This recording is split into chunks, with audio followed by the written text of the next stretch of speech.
She always knew the truth, even when she tried to deny it. He was never hers in the way love is supposed to be owned, claimed, or promised.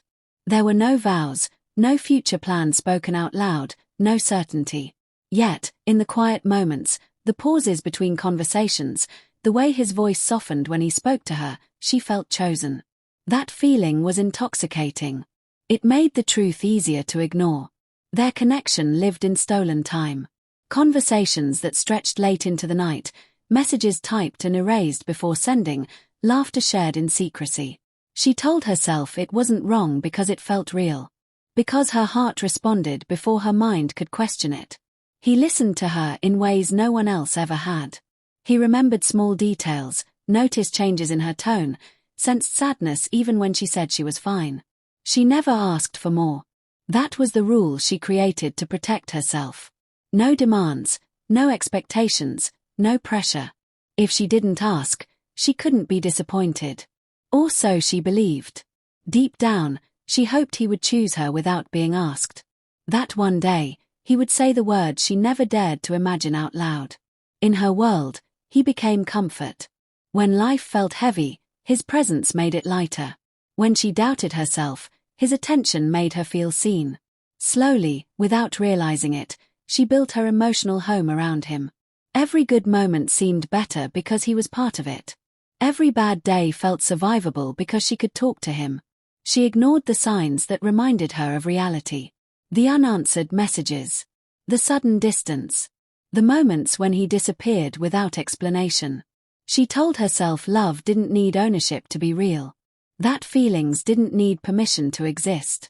But illusions are fragile things. They survive only as long as we refuse to look too closely. And she wasn't ready to look, because deep down, she knew that if she did, everything she was holding onto would begin to crack. The truth didn't arrive all at once. It came quietly, in fragments. A change in his tone. Shorter replies. A distance she couldn't explain. At first, she blamed herself. Maybe she was asking for too much without realizing it. Maybe she had imagined the closeness. Maybe she mattered less than she thought. Then came the confirmation, the moment when denial became impossible. He didn't confess with cruelty. He didn't explain with honesty either. The truth slipped out accidentally, carelessly, as if it wasn't something that could destroy someone else's world. He belonged somewhere else. He always had. Her chest tightened, not because she was surprised, but because reality finally demanded to be acknowledged. She had known, hadn't she? Somewhere deep inside, she had always known. Yet knowing and accepting are two very different things. What hurt most wasn't that he was with someone else. It was the realization that while she had built her emotional world around him, he had been living in another reality entirely. She was a chapter he could close. He was a story she couldn't stop reading. She felt foolish for believing in something that had no future. Angry at herself for ignoring the boundaries she should have respected. Ashamed for feeling pain over someone who was never hers to lose. Society teaches us that heartbreak only counts when there is ownership. But her pain didn't care about rules or definitions. She questioned everything. Every word he had spoken. Every moment that felt genuine. Was it all a lie? Or had it been real only for her? That question haunted her more than the truth itself. He apologized, but apologies don't undo emotional damage. They don't erase the night spent hoping, the trust quietly given, the heart slowly invested. She realized then that infidelity isn't always physical. Sometimes it's emotional. Sometimes it's about being someone's escape while they remain anchored elsewhere. And in that realization, something inside her began to break. Losing him felt unreal, almost unfair. How could something that was never officially hers leave such devastation behind? There was no breakup to explain her pain.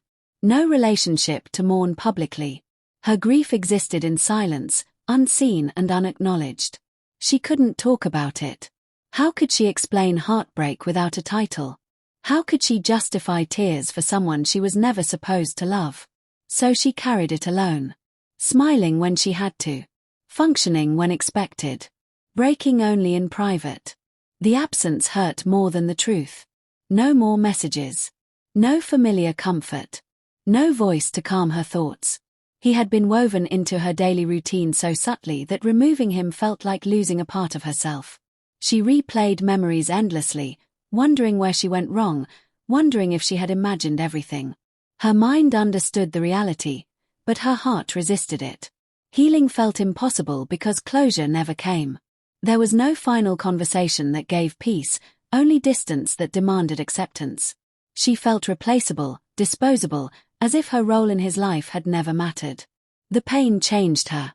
She became quieter, more cautious, less willing to trust emotions that felt too intense. She questioned her worth, her judgment, her ability to love without losing herself. Nights became longer, thoughts heavier. Yet, even in her lowest moments, she didn't wish harm upon him. She only wished she had protected herself better, that she had listened to the voice inside her that warned her not to build a home in someone else's shadow. Grief doesn't always come from loss alone. Sometimes it comes from realizing that what you gave was never equally returned. And that realization stayed with her, teaching her lessons she never asked to learn. Healing didn't happen suddenly. It came slowly, unevenly, in moments she didn't expect. One day, she noticed she could think about him without crying. Another day, she realized she no longer waited for messages that would never come. Progress was quiet, but it was real. She began to understand that her pain didn't mean she was weak. It meant she was capable of deep feeling. That she had loved sincerely, even if the situation was flawed. And while she couldn't change the past, she could learn from it. She forgave herself first. For hoping. For believing. For loving without guarantees. She accepted that emotional attachment without commitment often leads to heartbreak. Not because love is wrong, but because boundaries matter. He became a memory instead of a wound. A lesson instead of a longing. She no longer defined herself by what she lost, but by what she gained: clarity, strength, self-respect. She promised herself something important. Never again would she settle for half-love, hidden affection, or borrowed attention. She deserved presence, honesty, and a love that didn't require secrecy. He was never truly hers. And losing him shattered her world, but only temporarily. Because from the broken pieces, she rebuilt herself stronger, wiser, and more aware of her worth. Sometimes, the most painful endings teach us how to finally choose ourselves.